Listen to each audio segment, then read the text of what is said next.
الحمد لله نحمده ونستعينه ونستغفره ونعوذ بالله من شرور انفسنا ومن سيئات اعمالنا من يهده الله فلا مضل له ومن يضلل فلا هادي له اشهد ان لا اله الا الله واشهد ان محمدا عبده ورسوله.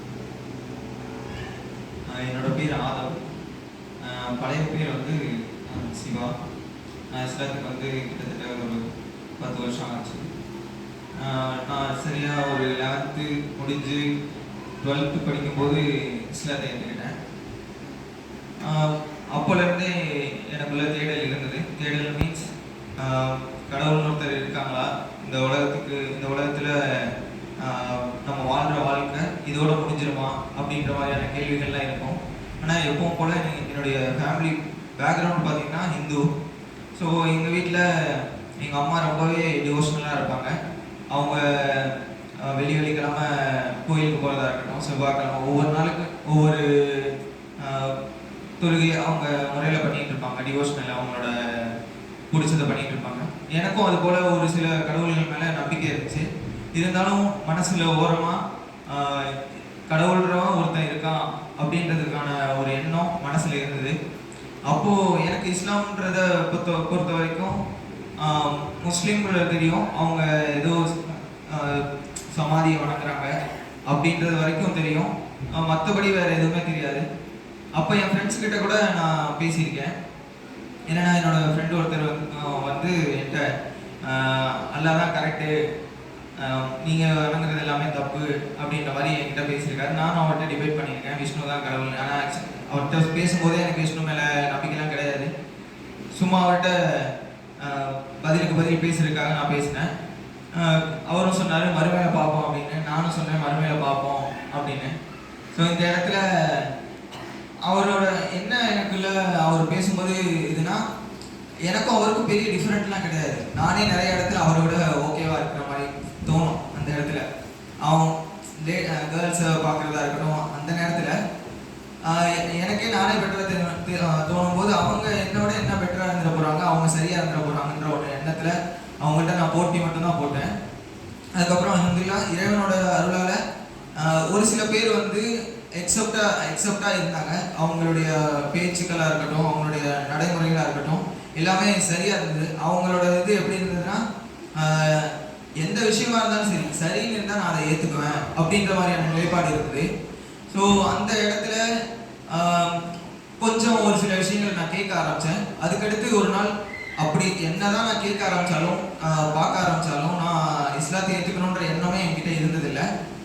Once நான் அவங்க என்கிட்ட சொல்லிக்கிட்டே இருக்கும்போது எனக்கு கொஞ்சம் ஈகோ, எப்போவுமே நான் ஈகோவாக தான் இருப்பேன்.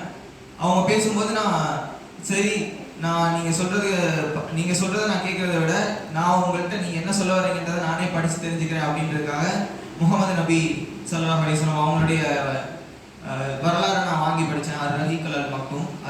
அதுதான் இருக்கிறதுலே நல்ல சிறந்த, ஓரளவு அழகாக எடுத்து சொல்லியிருப்பாங்க.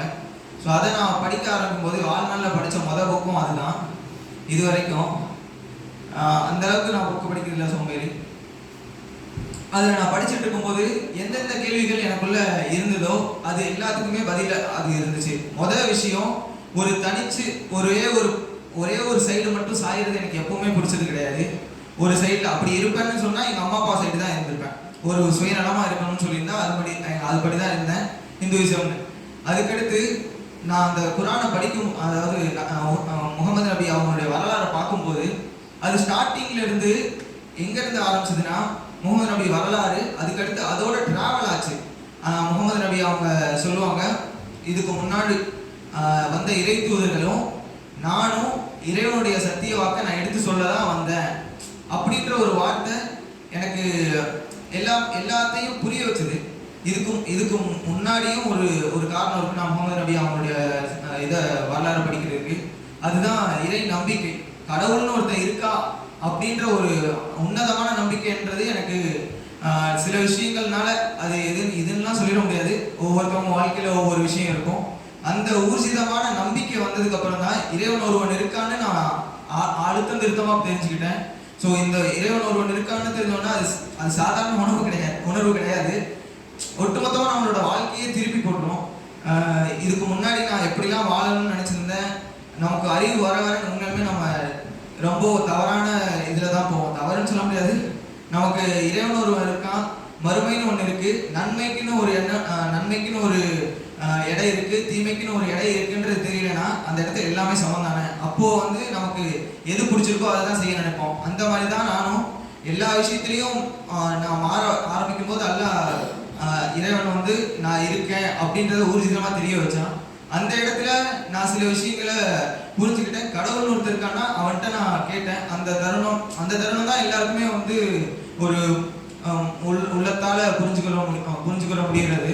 ஸோ இறைவன் ஒருவன் இருக்கான்னா அதுக்கடுத்த விஷயம் தான் எனக்கு எல்லாத்தையுமே வழிகாட்டுச்சு. அப்படின்னா இதுக்கு முன்னாடி இருக்க மக்கள் எல்லாத்தையுமே மேம்போக்கா விட்டுட்டானா? 1400 வருஷத்துக்கு முன்னாடி இந்த குரான் தான் இந்த உலகத்துக்கு வழிகாட்டியா? இதுக்கு முன்னாடி இருந்ததுலாம் எதுவும் சும்மா வந்ததா அப்படின்றது தோணுச்சு. ஸோ இதுக்காக நான் முகமது நபி அவங்களுடைய வரலாறை பார்க்கும்போது அடுத்த கொஸ்டினுக்கு ஆன்சர் கிடைச்சது. ஸோ இறைவன் ஒருவன் இருக்கான்னா அவன் மனிதர்களோட கம்யூனிகேட் பண்ணான். அந்த கம்யூனிகேட் பண்ணன்ற ஒரே ஒரு வார்த்தை தான் இந்த உலகத்துல வேதம்னு இந்த உலகத்துல இன்னைக்கு வரைக்கும் இருந்துகிட்டு இருக்கு. ஆரம்ப காலகட்டத்திலேருந்து ஆதம் அலைஹிஸ்ஸலாம்லேருந்து முகமது நபி வரைக்கும் அந்த ஒரே நேர்கோடு இன்னைக்கு வரைக்கும் மாறாம இருக்கு. நம்மளால நம்ம நினைப்போம், மக்கள் என்னுடைய ஃபேமிலியில இருக்கட்டும் எல்லாருமே இதை ஃபாலோ பண்றது ஒன்றும் இல்லை, அதை ஃபாலோ பண்றது ஒன்றும் இல்லை அப்படின்னு சொல்றாங்க, அறிவுபூர்வமானு யோசிக்கிறாங்க.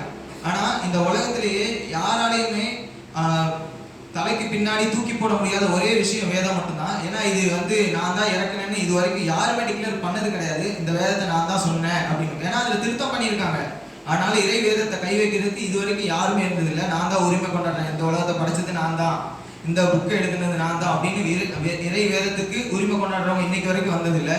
ஸோ அந்த விஷயத்துல இந்த ரெண்டு விஷயத்த மட்டும் நான் சுருக்கமாக சொல்லிக்கிறேன். இறைவன் ஒருவன்னு எனக்கு தெரிஞ்சதுக்கு அப்புறம் அதுதான் சரினும் பட்டுச்சு. அவன் ஒருவன் இருக்கான்னா அடுத்து இந்த மனிதர்களோட அவன் கம்யூனிகேட் பண்ணியிருப்பான் அப்படின்றதும் பட்டுச்சு. அதோடைய 2வது புள்ளி தான் இந்த வேதம்.